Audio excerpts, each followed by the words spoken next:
అడగండి. హలో! నమస్తే సార్. నేను ప్రశాంత్ అండి. నర్సరావుపేట నుంచి కాల్ చేస్తున్నాను. అడగండి ప్రశాంత్ గారు. సార్, మోసపోయిన వ్యక్తి యొక్క సైకాలజీ ఎలా ఉంటుంది? మానసిక స్థితి ఎలా ఉంటుంది? అంటే మోసపోయిన వ్యక్తి అంటే ఎన్నో హ్మ్. మోసాలు అవును. గాలి వస్తుంది. కొంచెం. ఇప్పుడు మ్యాట్రిమోనీ సంబంధించిన మోసం, అవును. వీటికి సంబంధించి హ్మ్. ఇది పంట కడతారు, హ్మ్. సడన్‌గా అయిపోయేస్తారు. రైట్. అర్థమైంది. క్వెషన్ అర్థమైంది. నేను చెప్తాను. హ్మ్. రైతుల్ని నమ్మినందుకు అతను ఎవరైతే ఉన్నారో అతను చనిపోతారు. హ్మ్. హ్మ్. నమ్మకం అనేది నమ్ముతాం. ఆ నమ్మకం చేసినప్పుడు హ్మ్. ఎట్లా ఉంటుంది అది? రైట్. రైట్. వివరిస్తాను. మీరు మ్యూట్ చేయండి. ఇక్కడ మోసపోయిన వాళ్ళు మ్యూట్ చేయండి మీరు. ఇక్కడ మోసపోయిన వాళ్ళని మనం ఎంతసేపు నమ్మటం ఒకటే చూస్తాము. ఎవరు నమ్ముతారు? ఇక్కడ మనము మోసపోయిన వాళ్ళ పట్ల ఒక విధమైనటువంటి జాలి గూడా ఉంటుంది సమాజంలో. కానీ మోసపోయిన వాళ్ళకి దురాశ ఉంది. వాళ్ళకి సాటి మనిషి పట్ల లేదంటే సాటి జీవరాశి పట్ల ఎంపతి లేదు. అయితే మోసం ఎలాగో జరుగుతుంది. కానీ వీళ్ళే మోసపోవటానికి కారణం ఏంటి అనంటే ఎంత ఎక్కువగా దురాశ ఉంటే అంత ఎక్కువగా మోసపోతారు. ఉదాహరణకి మ్యాట్రిమోనీ. పెళ్లి సంబంధం మ్యాట్రిమోనీలో వెతుక్కుంటున్నామంటేనే మన యొక్క ఆలోచన తీరులో సమస్య ఉంది. మ్యాట్రిమోనీలో ఎవరుంటారు? మంచి సంబంధం కావాలి అని మ్యాట్రిమోనీకి. మంచి సంబంధం మ్యాట్రిమోనీలో ఎందుకుంటది? ఆలోచించండి. ఒకసారి అమెరికాలో వెళ్ళి అతను సింపుల్‌గా లైఫ్ లీడ్ చేయటం కోసం అమెరికా వెళ్ళాడు అనే స్టేట్మెంట్ సెల్ఫ్ కాంట్రడిక్టరీ ఉంది. తను సింపుల్‌గా లైఫ్ లీడ్ చేయాలంటే తను ఉన్న ఊర్లోనో, ఆ ప్రాంతంలో లీడ్ చేయొచ్చు. అమెరికా ఎందుకు వెళ్ళాల్సొచ్చింది? అమెరికా ఎవరెళ్ళినా డబ్బు కోసమే వెళ్లారు. రైట్? దుబాయో, ఇంకో దగ్గరకో వెళ్ళి మీడియేటర్‌కి డబ్బులిచ్చి మోసపోతూ ఉంటారు. ఎందుకు వీళ్ళకి? వాళ్ళకి బ్రతుకులో చాలా ఆశ ఉంది. చాలా డబ్బు సంపాదించాలి. తక్కువ శ్రమతో ఎక్కువ డబ్బు సంపాదించాలనే దాంతోని వాళ్ళు వెళ్లారు. కాబట్టి మోసపోతారు. అలాగే మ్యాట్రిమోనీలో ఎవరుంటారు? ఒకసారి లాజిక్ ఆలోచించండి. ఇప్పుడు ప్రాక్టో అని ఒక యాప్ ఉంటది. ప్రాక్టోలో డాక్టర్సు, సైకాలజిస్టులు, సైకియాట్రిస్టులు వీళ్ళందరూ ఉంటారు. చాలామంది అంటారు, "సార్ ప్రాక్టోలో మీరు లేరేంటి సార్?" అంటారు. నాకేం పని ప్రాక్టోలో ఉండటానికి? ఎవరికైతే క్లయింట్స్ లేరో, ఎవరైతే ఎఫెక్టివ్‌గా వాళ్ళ యొక్క పేషెంట్‌లని ట్రీట్ చేయలేకపోతున్నారో, ఏ సైకాలజిస్ట్ అయితే వాళ్ళ క్లయింట్స్‌ని సరిగ్గా కౌన్సెలింగ్ ఇవ్వలేకపోతున్నారో, వాళ్ళ దగ్గరికి ఎక్కువ ఆఫర్స్ రావు కాబట్టి, ఎక్కువ క్లయింట్స్ రారు కాబట్టి, అటువంటి యాప్స్‌ని ఆశ్రయిస్తారు. అందులో నేనెందుకుంటాను? అందులో నాకు ర్యాంకింగ్ ఎందుకుంటది? ఇప్పుడు సినిమా హీరోలని పరిచయం చేసే వేదిక ఒక బుక్ ఉంది. ఆ బుక్‌లో ఎవ్రి ఇయర్ కొత్తగా వచ్చిన వాళ్ళని బాగా యాక్టింగ్ చేసే వాళ్ళని టెస్ట్ చేసి ఒకటి పబ్లిష్ చేస్తారు అనుకుందాం. ఆ ప్రాస్పెక్టస్ లాంటివి ఉంటాయి కదా! అటువంటిది. అందులో మహేష్ బాబుది కానీ, ప్రభాస్‌ది గానీ, పవన్ కళ్యాణ్‌ది ఉంటదా? ఉండదు కదా! ఎందుకు? వాళ్ళకి దాని యొక్క అవసరం లేదు. వాళ్ళు ఆల్రెడీ ప్రూవ్డ్. అలా ఏ అవసరము అంటే ప్రూవ్ కాలేదు వాళ్ళకి సరైన ఆపర్చునిటీస్ రాని వాళ్ళు, మిగిలిపోయిన వాళ్ళు అటువంటి వాటిని ఆశ్రయిస్తూ ఉంటారు. అలాగే మ్యాట్రిమోనీలో వాళ్ళకి దగ్గరలో వాళ్ళ పరిచయస్తుల్లో ఎవరు వాళ్ళని పెళ్లి చేసుకునే ముందు రావట్లేదు. లేదా వాళ్ళకంటే ఎక్కువ ఆశ ఉన్న వాళ్ళే మ్యాట్రిమోనీలో పెడుతూ ఉంటారు. కదా! అటువంటప్పుడు మ్యాట్రిమోనీలకు వెళ్ళటంలోనే దురాశ ఉంది.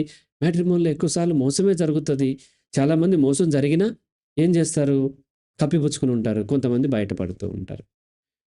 సో, ఒక అబ్బాయికి తను చాలా డెస్పరేట్‌గా ఉన్నాడు పెళ్లి చేసుకోవాలని.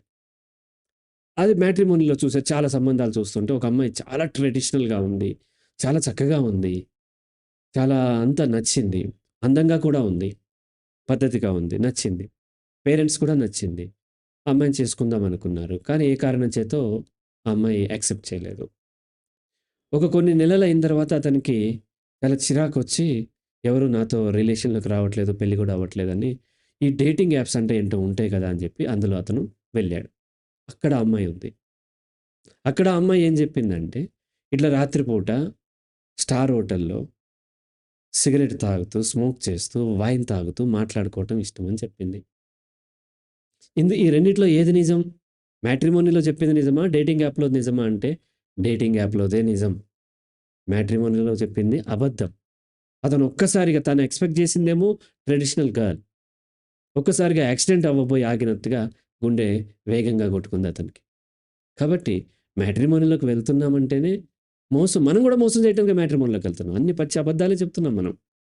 కదా! అలాగే చిట్టీలు, చిట్ ఫండ్‌లు. ఎందుకు చిట్ ఫండ్‌లు? చిట్ ఫండ్‌లో ఎందుకు డబ్బొస్తది? ఎక్కడి నుంచి వస్తది డబ్బు? మనం ఒక 20 మందో, 30 మందో ఒక దగ్గర పెట్టుకొని డబ్బులు పెట్టుకుంటే ఎక్కడి నుంచి వస్తది మనకు డబ్బు? ఎవరో ఒకళ్ళు కోల్పోతేనే మనకు రావాలి.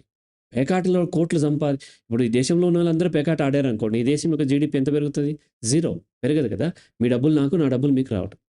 చిట్ ఫండ్ నడిపిస్తున్నారంటే మీ దగ్గర నుంచి డబ్బులు కొంత గుంజుకుంటున్నారు వాళ్ళు. కాబట్టి వీళ్ళు మోసపోయి పెడుతూ ఉంటారు. అండ్ ఎందుకు మోసపోతున్నారంటే అత్యాశ వల్ల మోసపోతూ ఉంటారు. లాజిక్ అర్థమైతే చాలు. అలాగే ఇంకోటి కూడా అడిగారాయన. హ్మ్. ఆ అమ్మాయి మేఘాలయ వెళ్ళి రాజ్ రఘువంశీని చంపేశారు. అతనేం తప్పు చేశాడు? అంటే చాలా వరకు విలువలు లేని దాన్ని కూడా మనం విలువలుగా అనేసరికి తప్పులు మనకు కనిపించట్లేదు. తెలియని అమ్మాయిని అరేంజ్డ్ మ్యారేజ్ చేసుకోవటం అనైతికమైనది. చట్ చట్టం యాక్సెప్ట్ చేయొచ్చు. బట్ ఇది అనైతికమైనటువంటి చర్య. ఆ అమ్మాయి ఎవరో తెలీదు. కానీ నువ్వు పెళ్లి చేసుకుంటున్నావు. నిన్ను నమ్మి ఆ అమ్మాయి రావాలి. మనకి రఘువంశీది ఒకటే రాజా రఘువంశీ, రాజు రఘువంశీ కనిపిస్తుంది. ఎంతమంది ఆడపిల్లలు అలా వెళ్ళిపోయి జీవితాలు నాశనమైనయి. నేనేమంటానంటే మ్యారేజ్ అనేది లీగల్ ప్రాస్టిట్యూషన్ అంట. ఎవరో అబ్బాయి తెలియడు. జీవితకాలం పోషిస్తాడని అతనికి కోసం కొంత కట్నము, బంగారము, డబ్బులు ఇచ్చి ఆ రూమ్‌లోకి తోస్తున్నారే! ఇదేమి నైతికత? ఇదంతా దురాశ వల్ల కదా! అతనికున్నటువంటి ఆస్తి కోసమో, ప్యాకేజ్ కోసమో, దేనికోసమో, కులం కోసమో ఆశపడి కదా మనం పంపించేది.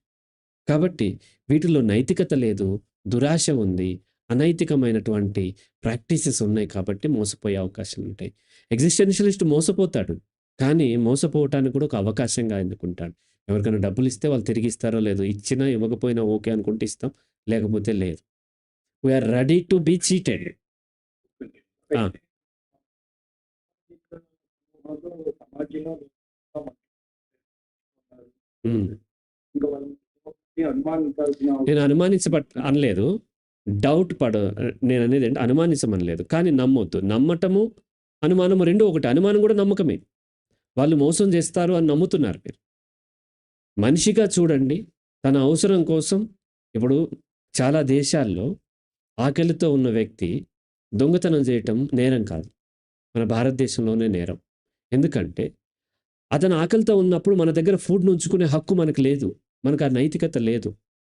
నైతికంగా అది రాంగ్ అది. కాబట్టి ఈ సమాజంలో కొంతమంది మోసం చేయాల్సొస్తుంది అనంటే, ఆ స్థితికి కారణం ఎవరు? మళ్ళీ సమాజమే కదా! కాబట్టి సమాజంలో ఈ హెచ్చుతగ్గులుంటాయి. ఈ వెల్త్ డిస్ట్రిబ్యూషన్ ఇనీక్వాలిటీ ఉంది. కొన్ని మన ఆహ్, ఆహ్, మూడవ స్థానంలో ఉంది జీడీపీ. అందులో అంబానీ, అదానీ జీడీపీ ఆస్తి తీసేస్తే ఎక్కడికెళ్ళిపోద్దో చూడండి. ఈ దేశంలో 50% సంపద కేవలం 5% మంది దగ్గరుంది. ఇప్పటికి కూడా 3.5 కోట్ల మంది ఈ దేశంలో వాళ్ళ యొక్క సంపద రోజుకి రూ. 22 కంటే తక్కువ.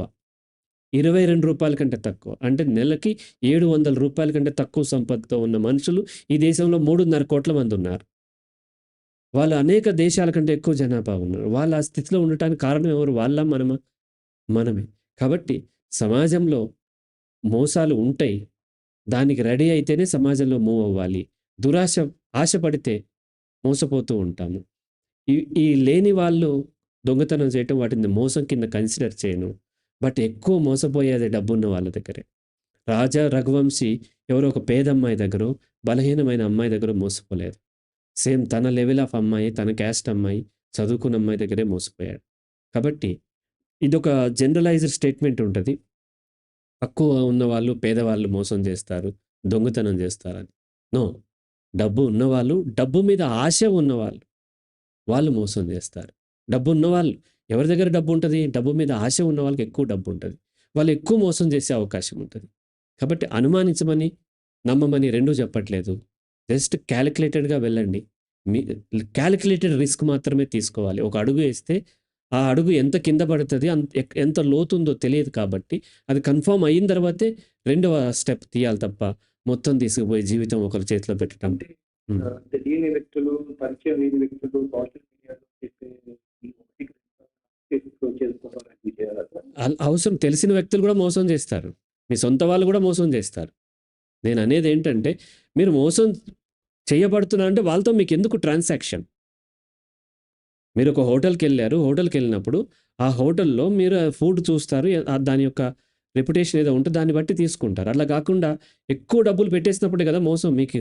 అంతకి కొంచెం మోసపోతే దాన్ని మోసం అనట్లేదు. ఎవరినో నమ్ముతున్నాం, ఎక్కడో పెట్టుబడి పెడుతున్నాం, ఎక్కువ లాభం కావాలని కదా చిట్ ఫండ్‌లో పెట్టింది.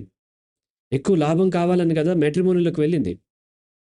మీకు తెలిసిన అమ్మాయో, లేకపోతే ఆ గల్లీలో ఉన్న అమ్మాయి కొంచెం తక్కువ అందము, తక్కువ ఇన్‌కమ్ ఉన్న అమ్మాయిని పెళ్లి చేసుకోవచ్చు కదా! వద్దు. తెలియని అమ్మాయి, బాగా డబ్బున్న అమ్మాయి కావాలి. అంటే వాళ్ళ మైండ్‌లో కూడా ఏముందో మనకి అవును. తెలీదు. వీళ్ళ మైండ్‌లో తెలియనప్పుడు వాళ్ళ మైండ్‌లోది ఎలా తెలుస్తది? అర్థం చేసుకోండి క్వెషన్‌ని. మీకు తెలిసిన వ్యక్తుల మైండ్‌లో తెలియనప్పుడు, తెలియని వ్యక్తుల మైండ్‌లో ఎలా తెలుస్తది మీకు? అది మరింత రిస్క్ గదా! తెలిసిన వ్యక్తుల మైండ్‌లో కొద్దిగన్నా మైండ్‌లో ఏముందో కొద్దిగన్నా అర్థమవుతది. తెలియని వ్యక్తులు అస్సలు తెలియదు గదా! సో, మనకి ప్రాబ్లమ్ అవుతుందని బావిలోకి దూకేస్తే ఏమవుతది? ఖచ్చితంగా మనము ఇబ్బంది పడతాం గదా! మీరు ఒక స్టేట్మెంట్ ఏం చేశారంటే, తెలిసిన వ్యక్తుల మైండ్‌లో ఏముందో, వాళ్ళ యొక్క వ్యక్తిత్వం ఏంటో తెలీదన్నప్పుడు, తెలియని వ్యక్తులతో అసలు తెలియదు కదా! ఇక్కడ వాళ్ళ మైండ్‌లో ఏముందో తెలీదని కాదు వెళ్ళేది. అక్కడైతే వాళ్ళు మంచివాళ్ళేమో, డబ్బుంది గదా! అందంగా ఉంది గదా! వాళ్ళ ఫోటో చక్కగా ఉంది గదా! చూడగానే చాలా మంచిగా అనిపిస్తుంది. ఎందుకంటే సినిమాలో హీరోలు అందంగా ఉంటారు. విలన్‌లు అందవిహీనంగా ఉంటారు.